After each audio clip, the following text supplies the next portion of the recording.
Today is April 30th, 2025, and welcome to the 436th episode of the So Video Games podcast.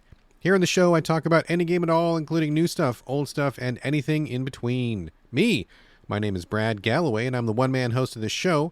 I'm also the editor of GameCritics.com, a website that uses the full range of review scores from 0 to 10, while also offering full accessibility info on every review that we publish. Hello, thank you for joining me today on this belated podcast.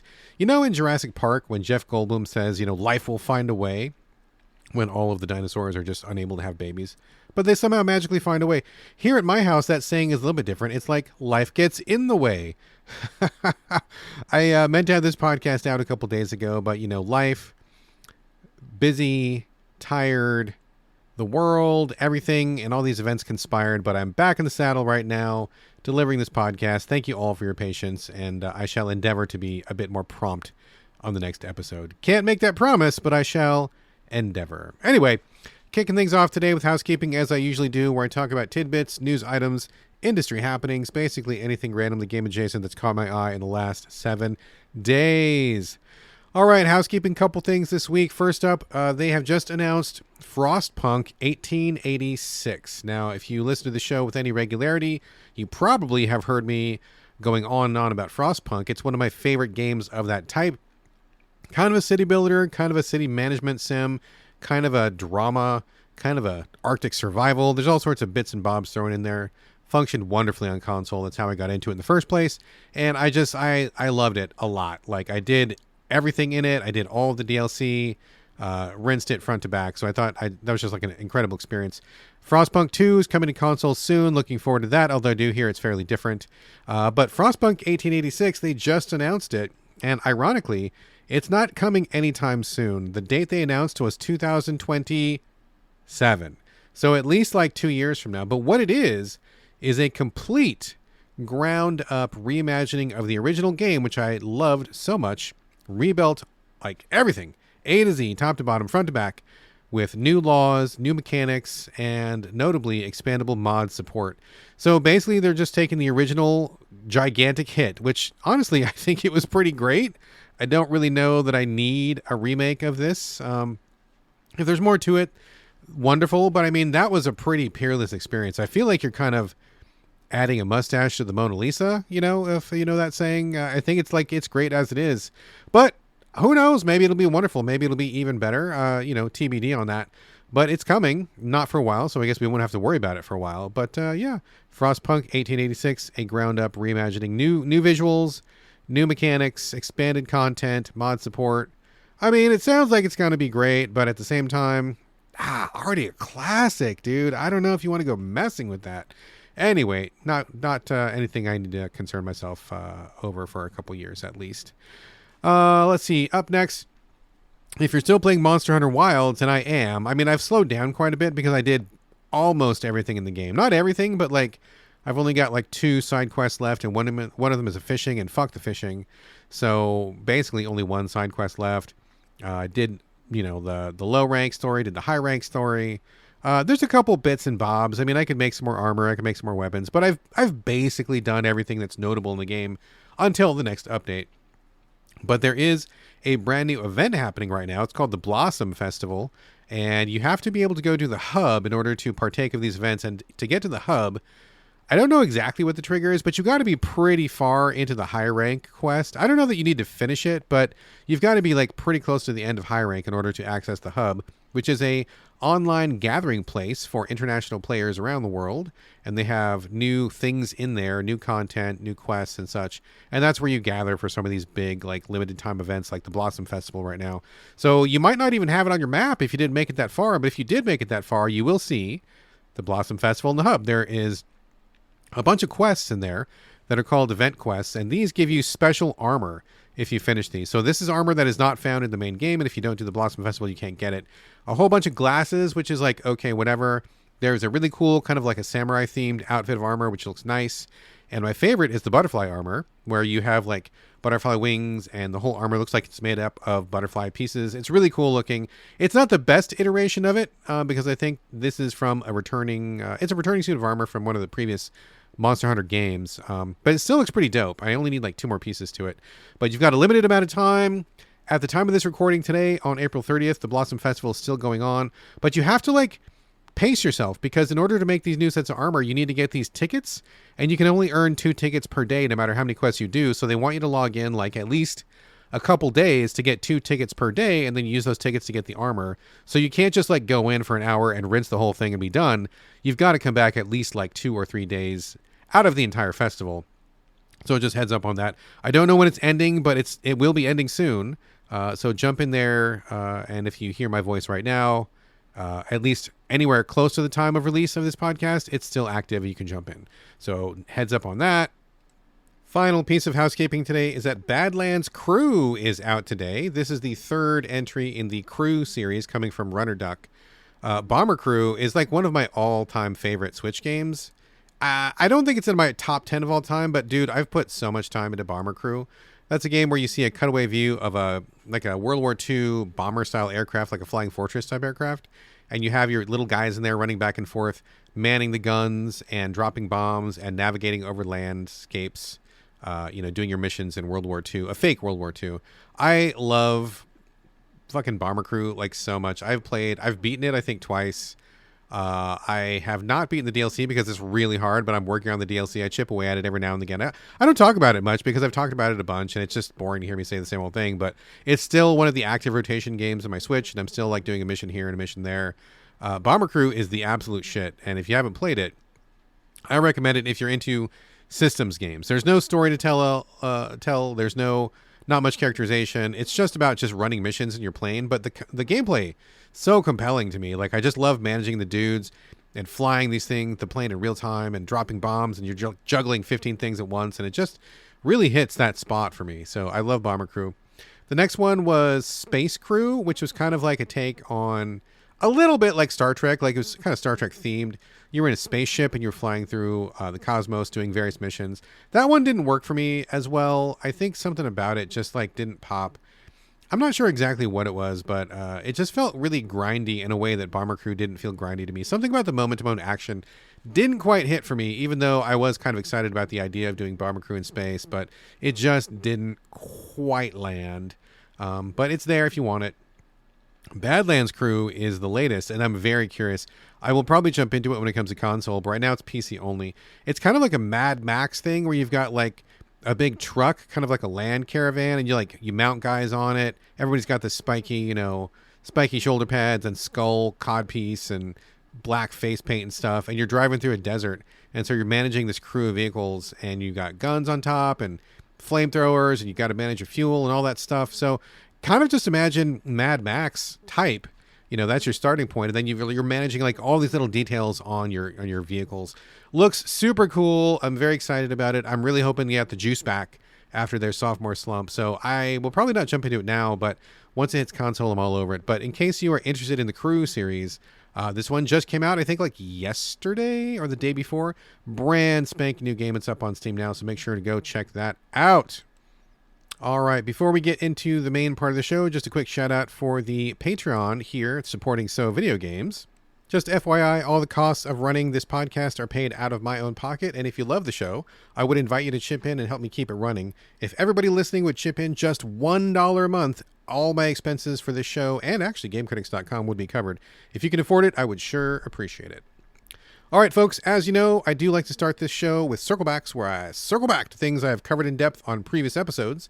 I'm not going to get into all the details again right now, so just think of this as a quick update to let you know if my thoughts have changed on something for better or for worse after spending more time with it.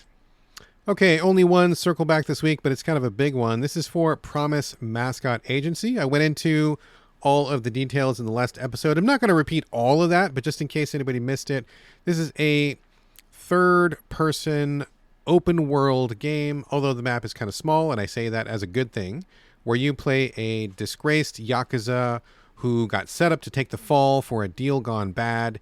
You've got to go out to this town out in the hinterlands to kind of make good. You've got to run this mascot business in order to make money and support your Yakuza family back home. So you're out in the sticks, and this mascot business is just in the dumps. It's not making any money. It's the building they're in is converted to a quote unquote love hotel. You can figure that one out for yourselves. And this whole game takes place in a world where mascots are actually what they look like. So, for example, if you go to a sports game, you might see like, those guys who are like doing the cheerleading down on the field and they've got like a big furry suit on with a giant head. Maybe it's the bear if you're a Chicago Bears fan, or it's a Seahawk if you're a Seahawks fan or something like that. In this world, whatever the mascot is, that is exactly what it actually is. It's not a guy in a suit or a girl in a suit. It is an actual thing that it looks like. The very first mascot you get is a giant block of tofu, and that's what he is. He is literally a giant block of tofu. You get one that's like an eel, which is like the kind of eel you put on sushi, but his chest is cut open and flayed out to be like the pieces that you put on sushi. It's horrifying, but that's what he is.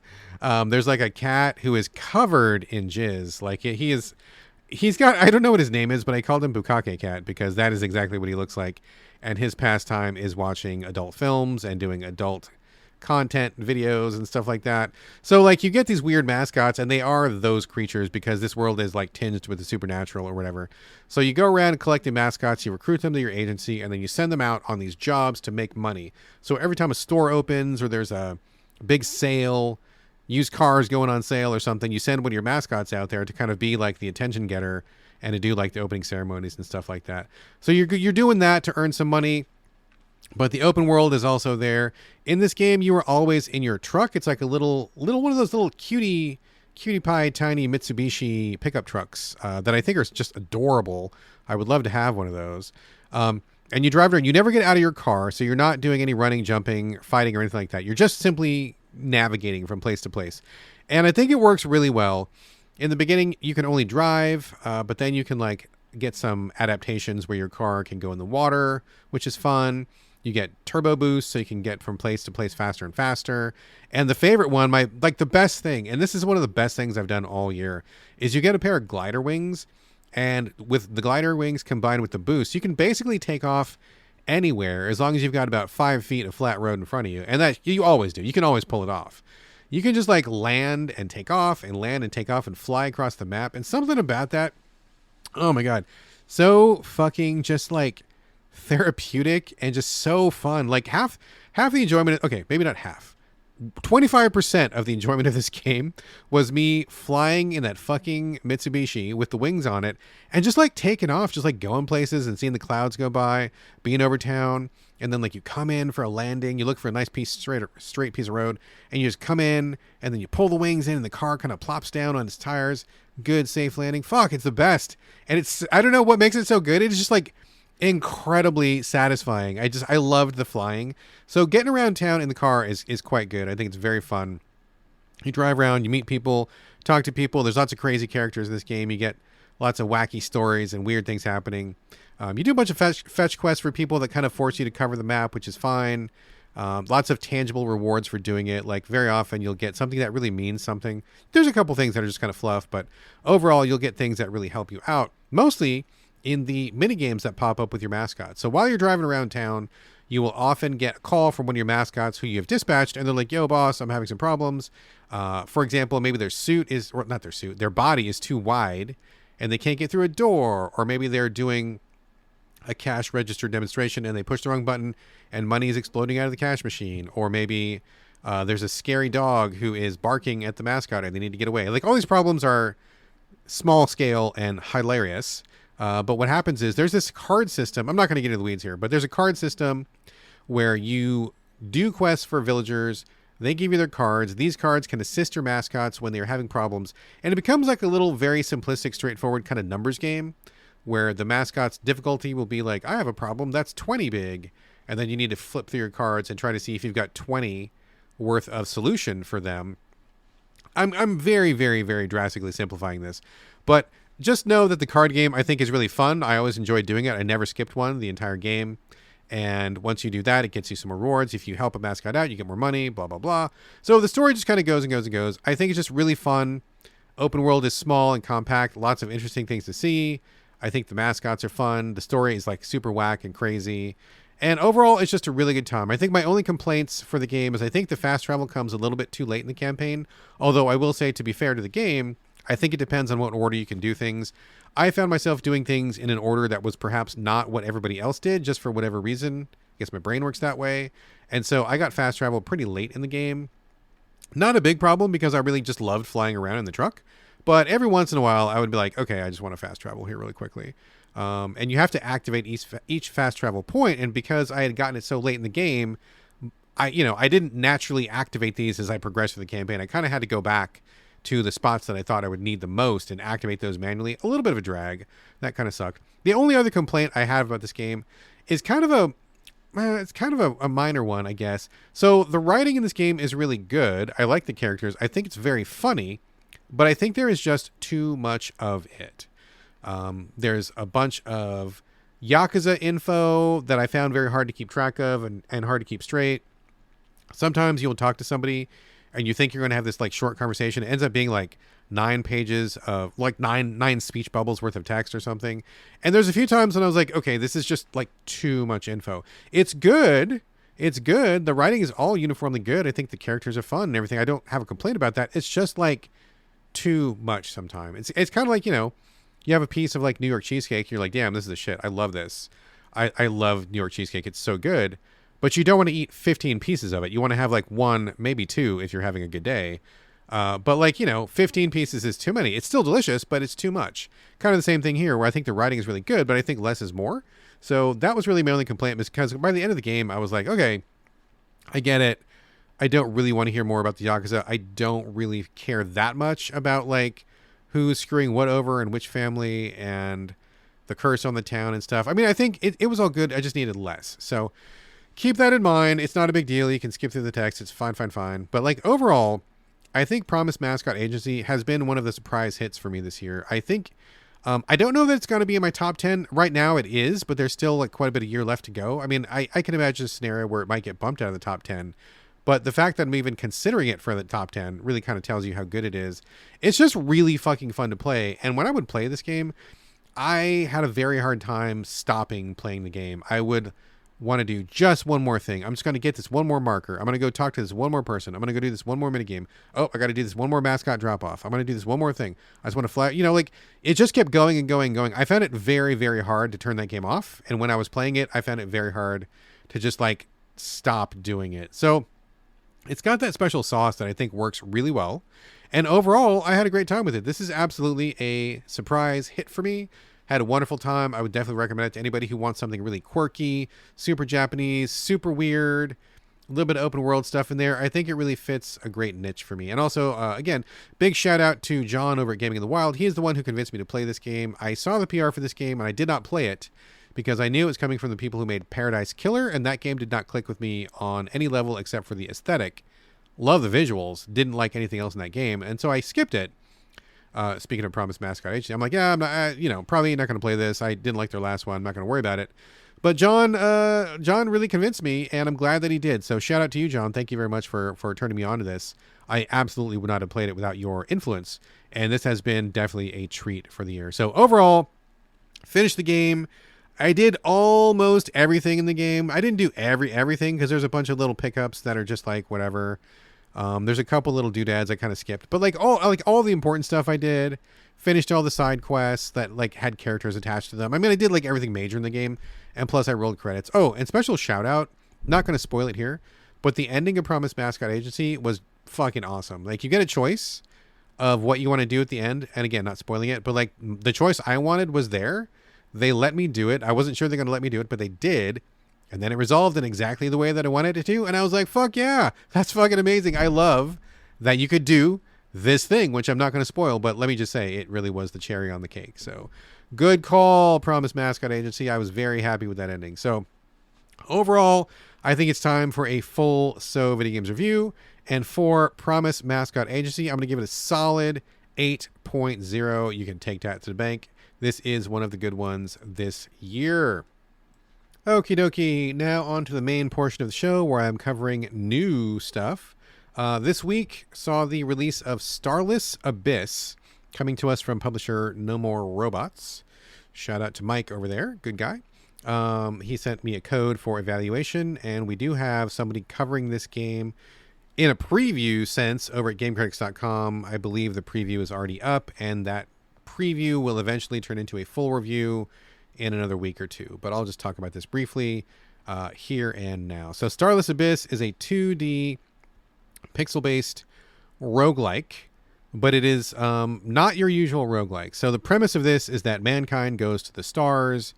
They have spaceships and warp drive and whatever, and along the way, something about using the warp drive unleashes eldritch horrors who are hiding in the dark spaces between worlds. And so our poking around with physics and that kind of faster than light travel has fucked something up, and now all these Cthulhu type dudes are showing up in our galaxy and causing havoc.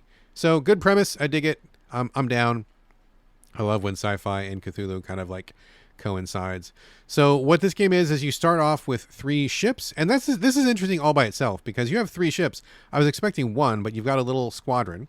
So you start off and you're looking at a top-down view of sections of space. It's divided up into hexes, and so you've got your 3 ships. You can position them as you wish. Each one has a certain amount of movement points, and then you've got a shared pool of energy between them. In addition to this, you also have cards, so it's also a deck builder. So each card will be like, laser blast or missiles or floating mines or something like that. There's a whole bunch of like various cards, like tons of cards. And you will also get a couple movement points. And I think it seemed to me like I was getting a shield card every round. I don't know if that's by design or if I was just lucky. I know the game wants you to have certain resources every round, and I think shielding is probably one of them. Regardless, shields have their life points and shield points, and then you've got a shared pool of energy. So you'll hit this map top down on a hex, and then you'll see like a little Cthulhu monster. I think the first ones I met looked like starfish with eyes on them or something, and they're kind of just like hanging out floating in space. You pilot your ship over a certain number of hexes, and then you look through your attacks. Maybe you're going to shoot a laser beam that costs like 2 energy, and plus it gives you 2 heat. So you've got to manage your energy and your heat. You can't just be firing lasers off willy-nilly because your ship can't take it. So you shoot a laser and you see how much you've damaged the Cthulhu guy. Maybe position your other ships around and kind of take some shots as well. And then after that's done, you get some rewards. Better cards, a different ship, money, artifacts that have special abilities. I got this one artifact that was actually quite cool, where you equipped it to one of your ships, and every round at the beginning of the round, that ship would warp to one of the monsters on the screen and then just like attack it. You get like a free attack like every turn. Plus it would like move them out to where the ship or where the enemy was. Very cool. I can see situations where that might be a little bit of a problem if you don't want to advance too much, or that might leave your guy exposed. But in the rounds that I played, I thought it was more helpful than harmful. So I thought it was pretty cool.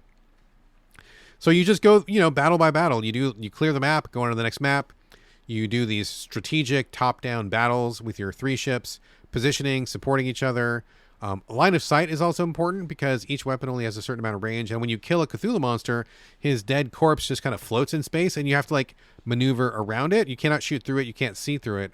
And so they become like these kind of like, I don't know, big obstacles that you've got to think about. So maybe you want to be strategic about where you're shooting them, where their body's going to end up. You got to be careful with that a little bit. So I did not delve into it super deep. I'm hoping for a console release because everybody knows. You know me. If you're listening to the show, you know me. I'm a console guy, right? I love console way more than PC. Nothing against PC. It's just not my jam. So I played a bit on PC just so I could cover it quickly for the show here.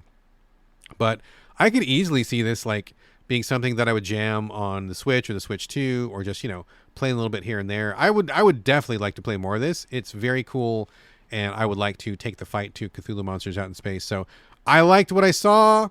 Didn't have any complaints about it at all. I thought it seemed very promising and exciting. If you are a roguelike or deck builder fan or sci-fi/Cthulhu fan, I think you should definitely check this out. It's brand new. It's on Steam now. It's called Starless Abyss.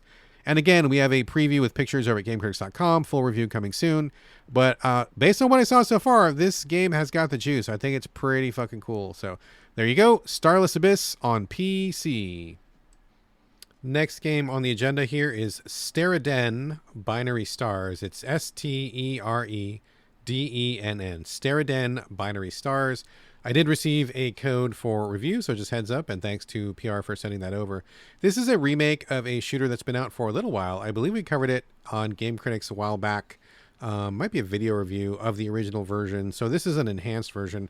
Just came out for PS5 and I believe Xbox as well. This is a 2D pixel-based shooter, like a shoot 'em up, where you're like in a spaceship. But there's also a lot of like roguelike elements in it. I think so I guess the main meat of it is like shooting, but the trick is like you get a bunch of different weapons. That's where the roguelike element comes in. Every time you start a run, you start off with your basic pea shooter. You have a couple of different ships to choose from, and I think you have to progress a certain distance into the campaign to unlock each progressive ship. So like you only get the beginning one at beginning one at the beginning. Boy, what a great podcast. I am really mastering the English language today. Sorry, folks. You have the starter ship at the beginning, and then after you clear like the second or third boss, you'll get like the second ship. After you clear the fourth or fifth boss, you get like the third ship, so forth and so on. I believe there are three or four. There's not a huge amount of ships, but each ship has its own ability, special ability that you can activate. As you go to these levels, it reminds me a lot of like something like Gradius or, something like that from back in the day, like one of the old school, like, 16-bit kind of shooters, which is cool. I dig those. You'll get like weapon choices after the end of each stage, and it'll be like, would you like a laser? Would you like some missiles? Would you like little drones? Would you like, so forth and so on. So you choose whatever you like and whatever meshes with your playstyle. But of course, it's all randomized, so you can't get the same thing every time. Sometimes you got to make do with something that you have not used before or that you might not like. I did not care for the shotgun, so I tried to stay away from the shotgun as much as possible. I did like the drones, and so I tried to get the drones as often as possible. I think the overall difficulty is pretty hard. There's a lot going on screen most of the time, and it can get a little bullet helly at times, especially at the bosses. So there is an easier mode which unlocks after you get a little bit of progress under your belt, but it's still kind of challenging. I mean, even the easy mode I don't think is a pushover. I mean, of course, a lot of this has to do with the fact that the stages are randomized and like you don't always have the same loadout, so it's kind of hard to practice because you're always trying to make do with what you've got. There is a lot on the screen, like I said. Some of the weapons I think are pretty cool. I liked some of those a lot, like having little drones fly around. A couple different flavors of drones. There's like a bullet drone. There's like a laser drone. You pop them out. You have a little bit of cooldown. They kind of just hang out and shoot. And if nobody takes them out, they can just like shoot for quite a while. So I think that was pretty powerful. Flamethrower was like really good. I think the only thing that I had a couple things. So my big problem with this game, I think, is that I do not like the controls and there's no option to remap them, which is a little bit crazy because you're not using all the buttons on the controller. So there was this thing where, number one, you just can't remap them, right? But like when you hold your fire button down, and in a game like this, you're always firing. So you hold the fire button down, you switch weapons. You can have up to 2 weapons at a time. You want to switch back and forth between your second weapon and your first weapon. You switch to the second weapon. Even though your thumb is still holding the button down, it stops firing until you let go and then hold it back down again. That doesn't sound like a big deal, but it is absolutely a big deal in the middle of battle, and I fucking did not like it like at all. I hated that you had that little speed bump when you were firing. Also, why did you have to push a button to switch weapons? You're not using all the buttons on the controller. Each weapon could have been assigned its own button. There was I had like 3 or 4 different ways I would have wanted to configure the controls, and you can't do anything. And I really just don't like how the controls are laid out here. If the developers like them themselves, that's cool, but you got to be prepared for people to like want to play their own way. And button remapping is so fucking ass basic these days. Like I really don't have any sympathy at all for any developer that doesn't put it in. It is just like part of the basic package I expect when I go into like any game. You got to let me change something around. You've got to give me some kind of like accessibility. And just I just did not like the controls. That was actually a fairly major barrier to my enjoyment. It really kind of irritated me, and I could never get into the flow. There was always something about the controls that was like kind of bugging me, which I didn't care for. I will also say, it's like a lot of unnecessary finger juggling, right? When you want to just get in the zone. I will also say that there wasn't a lot of like permanent progression. Every time you start a run, you're going back to 0, which I guess is fine. I mean, going through one run of the game takes like 45 minutes or something like that. So it's not like a huge ask, but it would be great to be able to start the campaign with like different weapons or to like have a specified loadout or something that you kind of just like customize as you go. That would have been a really nice option. It is not there. So again, just kind of wishful thinking. So overall, I think Steredenn is fine. It's pretty good. I mean, I can see some places where it could be improved. But if you want like a 2D shoot 'em up, we're not really getting a ton of these days. So it's not like we have, like a million choices. We're not spoiled for choice right now. So I think it's pretty good. I do appreciate that the roguelike thing does kind of keep it somewhat fresh, but at the same time, getting set back to square one every time you die, and it does kind of wear on you after a while, right? Like I kind of feel like, okay, I wish something different was happening. I wish there was some more change happening. After a couple runs, I'm like, okay, I'm good. Like I feel like I've got the measure of this game. So I think it's all right, but I think it could have been better. And I don't have any experience with the previous Steredenn version, so all I've got to base my opinion on is this version in front of me. And so I think to give it a full Videogames review, I think I'm probably going to give it like 6.5. I feel like there's a lot of potential here. The weapons are fun. It's a good concept, but I feel like the supporting elements in this game just aren't really there. Like the levels are not super interesting. The controls are just really kind of aggravating. There's no like meta progression system. So a lot of the stuff that I would look for from a modern roguelike is not really super present here, which I feel like are pretty obvious holes that could be filled and would make the overall package just so much better. I mean, I had fun with it. I think it's pretty solid. It just seems like it's not quite living up to the full potential, especially when you compare it to other games in the genre right now, where you're seeing a lot of developers, really adding some cool features and really kind of encouraging people to lean into the roguelike aspect. I feel like this one doesn't quite go far enough. So I feel like a pretty solid 6.5 is where I'm landing on Steredenn binary stars, although I did have a pretty good time with it. So there you go. Your mileage may vary, of course. 6.5. All right, before moving on, y'all know that lately I've been recording in the time loop, or perhaps I'm recording from inside the TARDIS, because I'm kind of doing bit by bit over the course of a week rather than doing it all in one day. And in between the last segment and this one, had a bit of sad news. If you're in the Videogames Discord, you probably already know this, but folks who listen to the show know that I have chickens. I love chickens. We have a bunch in the backyard. They kind of free range all over the yard, and they're our little buddies, and they provide us eggs and all that stuff. I love chickens. Chickens are good people. But unfortunately, I had to put one of them down today. I had to put down Cinnamon, who is one of our oldest and original flock members. She was one of the very first ones we got way back in the day. It's kind of sad, too, because even though chickens don't live, like, for a very long time, this wasn't quite her time, and I was a little heartbroken over it. Basically what happened is she must have gotten a cut or some kind of lesion or a boo-boo on her hindquarters. And because chickens are very well feathered, it's kind of hard to see whenever they scratch themselves, unless it's like actively bleeding. You can see that, but if they nick themselves or if something, they get a little ouchy, it's really tough because, they're so well covered. And so she must have scratched herself a while ago, and we just couldn't see it, didn't notice it, and it eventually developed into like a really big open sore, which we only noticed like this morning for the first time. Now that in itself isn't necessarily all that bad, but there's a thing called fly strike that happens with chickens. And if you have chickens, you probably have had this happen, but whenever a chicken has problems on their skin, what can happen is flies will go in and lay eggs inside the wound. I don't know what makes chickens particularly susceptible to this, but I guess it's pretty common.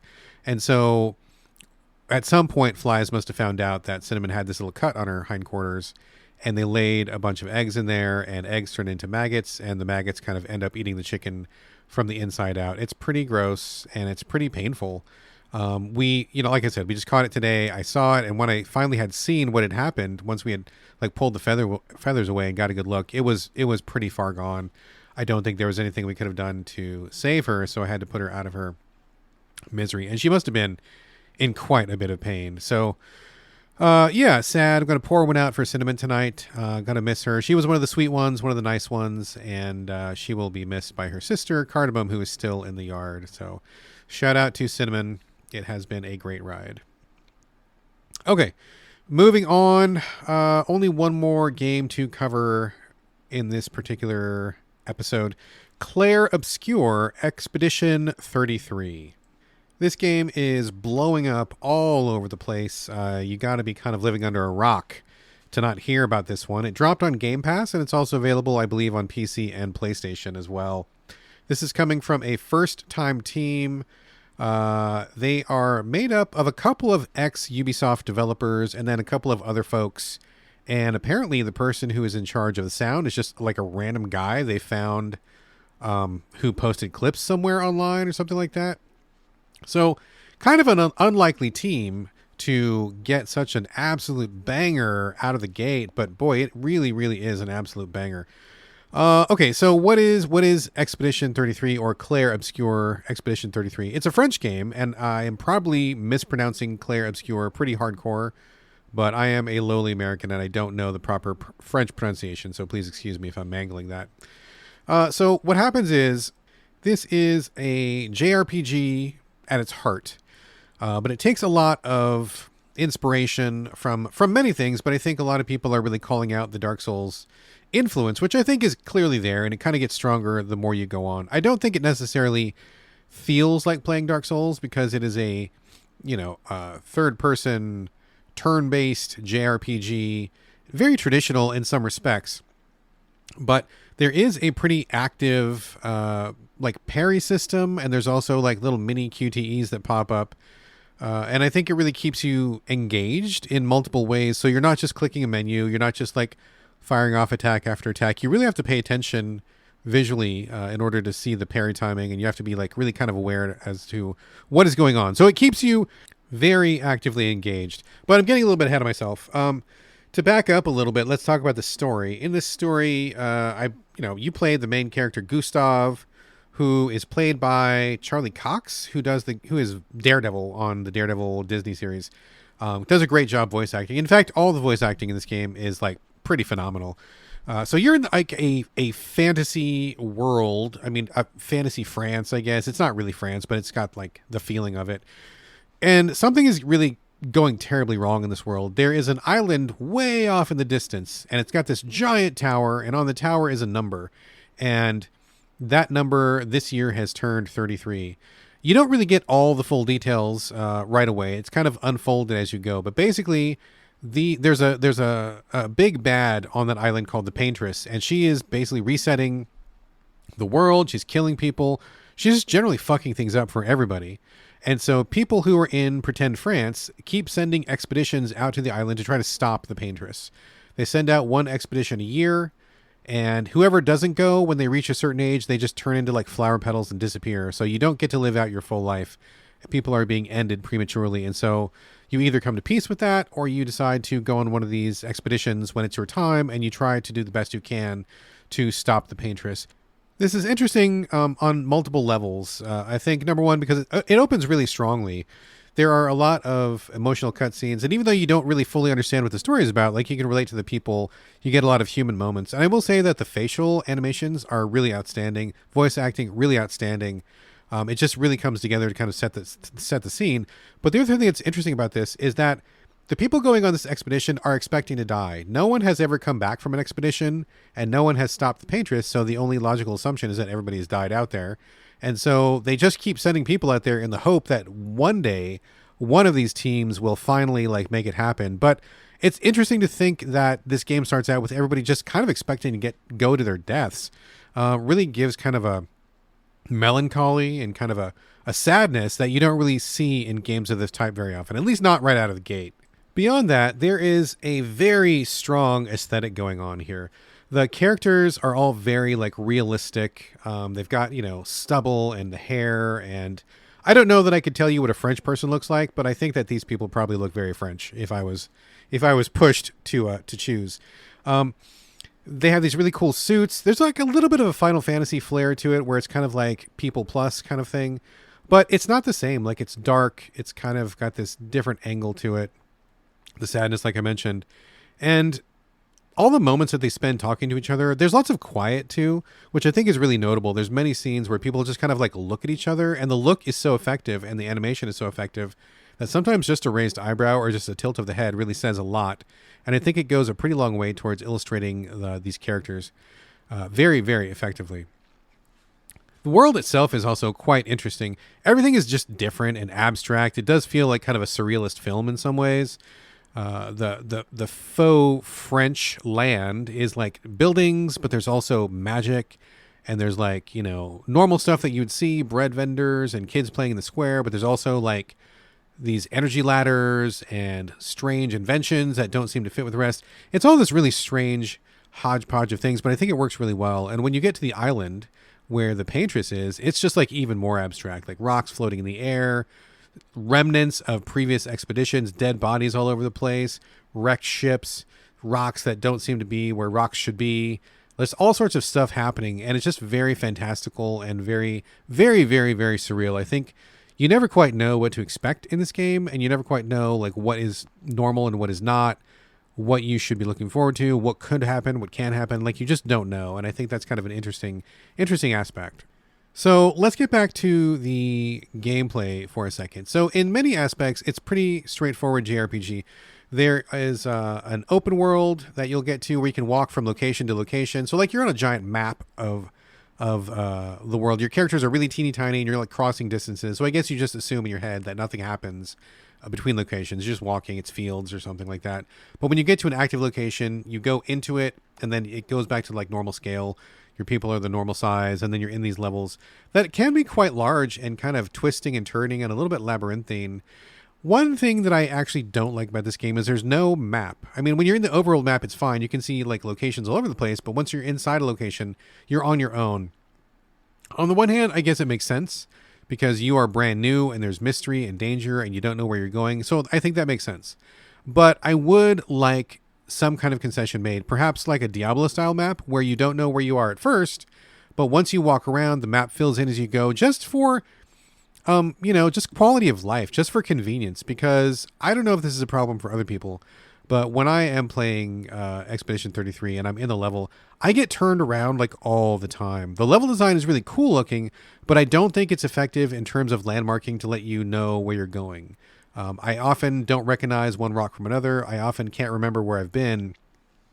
And when you fight, and you get done with the fight, you come back out. Sometimes I feel like the camera's pointing in a different way. There's been many times when I will like go into a level, walk around for a little bit, get into a fight, and then I think I'm keeping going forward, but then I end up back at the entrance and I like leave the level accidentally. And I'm like, oh, damn it, I didn't realize I was going the wrong way. So I really would like some kind of map that filled in just to help out with navigation. Maybe it's just my own specific brain, or maybe the landmarks in this game are not as good as the developers think they are, but I really don't think that thorough exploration of these levels is very easy or very possible, because you just like end up looping back and forth and missing a corner, and have I been here? Have I not been here? I'm not sure. That to me is a real problem, and it kind of causes a lot of not a lot, but a little bit of discomfort, because I always feel like I'm slightly confused about where I'm going, which isn't really a great feeling. That's one of my very few complaints. So this game is actually just generally awesome. So don't take that as me discouraging if you're buying the game. I think everybody should check this game out for sure. So anyway, getting back to the combat, turn-based, just like you would expect from a JRPG, but there's lots of like active elements. When an enemy attacks, you have to watch them very carefully for their tells, and you need to either dodge, which gets you out of the way and has a large window of where you can land it, or you can do a parry, which has a smaller window for landing it. But if you perfectly parry all of the attacks, like sometimes enemies attack once, sometimes they attack in a combo. If you successfully attack all of the hits, then you can strike them back for like usually a pretty devastating amount of damage. So it is certainly worth the attempt of learning the parries, because the payoff when you like land one of those return attacks is just like, it's like a bomb going off. Like, it's really strong. Beyond that, when you cast one of your spells, a little QTE will pop up where a little circular dial will pop up. You have to like hit A at the right time to like increase the power of the spell. There are attacks where you can jump. If somebody is doing like a ground-based attack, you can jump over like a shockwave or something, and then you can counter when you are in the air. There's another kind of parry which comes later in the game, which like changes the color of the screen, and you can like parry that one. So there's all sorts of stuff going on that make each battle feel very dynamic and energetic, despite the fact that it is a turn-based system. It's also really good because a lot of these enemies can get quite difficult, even on the easiest setting, and so you really have to kind of get down with either parrying with regularity or at least dodging. But I think they really want you to lean into the parrying, because some enemies are quite tough if you can't parry. So I guess maybe that's one other thing it gets from Dark Souls, or from Soft anyway. Maybe they're Sekiro fans. I'm sure they probably are. Outside of combat, you can level up your weapons and your characters gain experience. They've got individual skill trees. You can equip up to, I want to say 6 powers at a time, even though on the skill tree there's way more than that. So they want you to experiment. They want you to mix and match and come up with a build that works for not only for your character, but how that character fits in with the rest of the team. So for example, in my team of 3, and this is like this. There's nothing spoiled. This is a spoiler-free discussion. There's no spoilers here. Your characters get fire powers pretty early, which does damage over time because people burn, and you can like arrange their abilities so that each person feeds off the other one. Like one person casts fire, one person has a stronger attack if the enemy is burning, so forth and so on. One person can heal themselves if the enemy is burning. So you can kind of like figure out these little synergies that happen. You can also have like these active powers, but then there's also little items you can equip which give you like buffs or perks. You can have 3 of those equipped at a time, but after you learn them, it opens them up for the rest of the team. So let's say, for example, you've got one buff, one of my favorite ones, that when you land a regular attack on an enemy, it heals you, which it's super strong. Like, it's really good. I love having it on all the time. But you can only have that equipped on one person. But after he masters it, which is pretty quick, I think it's like 4 or 5 battles they master it, then you can copy it, and then everybody on the team can have it equipped as well, which is a pretty neat system. It's pretty detailed, and I will say that I don't think the UI is very good for that. I think it's kind of confusing and kind of clunky, but the system I think is quite a brilliant one, because then it really gives you a lot of flexibility in mixing and matching and trying to find little tricks and loopholes so that all your characters are kind of like supporting each other and buffing each other and taking advantage of all the different damages and spells that they're all doing. So there is quite a bit of flexibility if you like to tinker with your characters there. Multiple levels of stuff you can play with and kind of look for like a great team build in addition to a great individual build. So again, this is going to be a spoiler-free discussion. I don't want to say too much about the story, but I do want to say I like these characters quite a bit. I think that all of the cutscenes are like fucking great. They display a kind of maturity and reserved style about them that says a lot with a little. And it's really different from the normal like kind of stuff that we get in video games. It is unusual.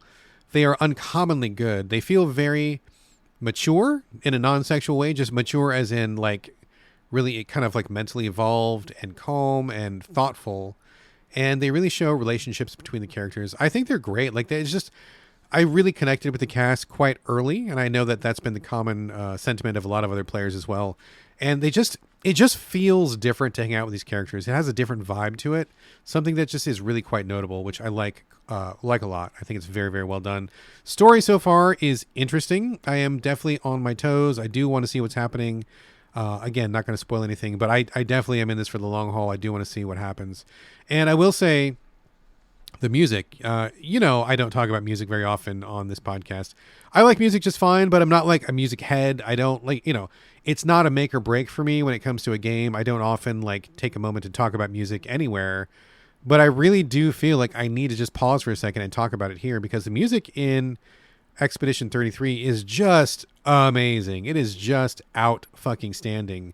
Even to someone like me who can generally take or leave music, it is just like, it made me kind of sit up and pay attention. I'm listening carefully to the music. I think the composer, who is, I think, a guy they just found online somewhere, like he just was posting tracks or something, and they just were like, hey, random guy, you want to be our composer? Something along those lines. It's just like the dude is like mega talented. I think all the compositions are just really worth talking about and really worth listening to, and it really does enhance the overall quality of the game. It's pretty outstanding. I am just so impressed. Really, really great stuff here for sure. I don't want to say too much more about it right now at the moment, because I have not finished the game. As of this recording, I have only recently completed Act 1, and I'm not sure how many acts are in the game. I'm hearing tell that it's like between 30 and 40 hours to finish, which is pretty reasonable for a JRPG like this. Looking forward to having a pretty decent runtime. And it seems like there's still plenty of gas left in the story, which is fine. I will say just really quickly, though, that at the end of Act 1 was like, wow. I just really just, wow. Not going to spoil anything. But it was powerful, and it resonated with the story they had built up to that point. And, just when it happened, I think it's going to be one of those moments that goes down as like, one of those big game moments that everybody knows, that everybody will remember as a touchstone. Everybody can recall and reference. I could be wrong, but I feel like this game has quite a bit of juice behind it, and I feel like if every moment in the story is as impactful as that, then it's going to be a real humdinger. But I will say, buckle in. It's quite a ride so far. Definitely a standout of the year. I'm thinking this is probably a shoe-in for the top 10, certainly. That's all I'm going to say about it for now, but I will say it is absolutely worth your time, absolutely worth checking out. free on Game Pass, or quote unquote free on Game Pass, also on PC and PS5. That is Clair Obscur Expedition 33. I am positive that I will be talking more about this game in the future. All right, folks, game portion of the show is now officially done, but like many humans, I do spend a few minutes a week in front of screens that don't have menus or life bars. That's right, it is time for the TV and movie roundup. Not a lot going on this week. It's been a busy week. Haven't had a whole lot of time for TV and movies, but I did watch one thing with the wife. It's called Intruder. It is from the 80s, probably early 80s, and it is about, well, in a nutshell, it's about a group of people working at a grocery store. They close down for the night, and then a killer rolls up to the grocery store and starts picking them off one by one. So it's just like the Night Stalkers, the people putting stuff on the shelves, the boss, the manager, anybody who would be in a store after hours is the cast, and then you've got the killer picking them off one by one. It was recommended to me by somebody that I follow on Instagram, and their recommendations are pretty good. And this was an interesting one. I will say the movie was like really, really bad, but it was also interesting. And I'm glad that I watched it because it was just kind of fascinating. There were the Raimi brothers, Ted and Sam Raimi were in this movie. Also, Bruce Campbell was in this movie, but they all played like little bit parts. I'm not sure how much they had to do with the behind the camera work, but it did kind of feel like a Raimi joint in some ways because the camera shots were just fucking insane in this movie. There was like all kinds of weird angles and like shots where the camera was behind something and the camera was looking up somewhere and it was looking down this other place. So like it was almost like a film student's challenge to like how many different camera angles can you fit in this film. And there was just like crazy stuff. There was like one that was like looking through a keyhole. There was a camera shot where it was looking up through the dial of a phone. There was one that was like, it's just like there's so many like random ass. Really, it was almost like a drinking game, like, oh, every time they do a weird angle, drink, and we all would have been dead of alcohol poisoning by the end of the movie. So I think the movie was terrible. Performances were terrible, but I think the camera work was really fascinating. And just movies from this period, I think, are really weird because very often filmmakers were kind of like throwing stuff and against the wall to see what stuck. And I don't know, not a lot of this one stuck, but it was kind of a wild ride regardless. So I'm glad I watched it, but it was still like a terrible movie. But if you do like weird 80s movies, or if you want to see some early stuff with the Raimi brothers and Bruce Campbell in it, or you just kind of want to see, I don't know, just something totally just fucking weird and random, like it was so bad it was good kind of thing, Intruder was all right. All right, folks, that is a show. Before the closing music, I would love for y'all to leave reviews, share the show on social media, and most important of all, please recommend So Videogames to your friends, because nothing beats good old word of mouth. And as always, would love to get your questions and comments.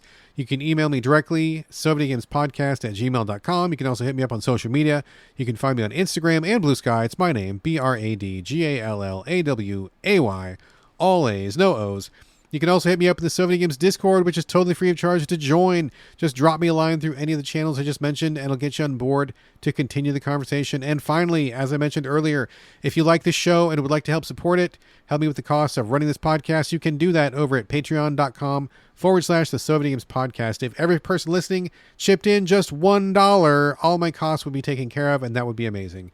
Every single dollar helps, and €1 helps that much more.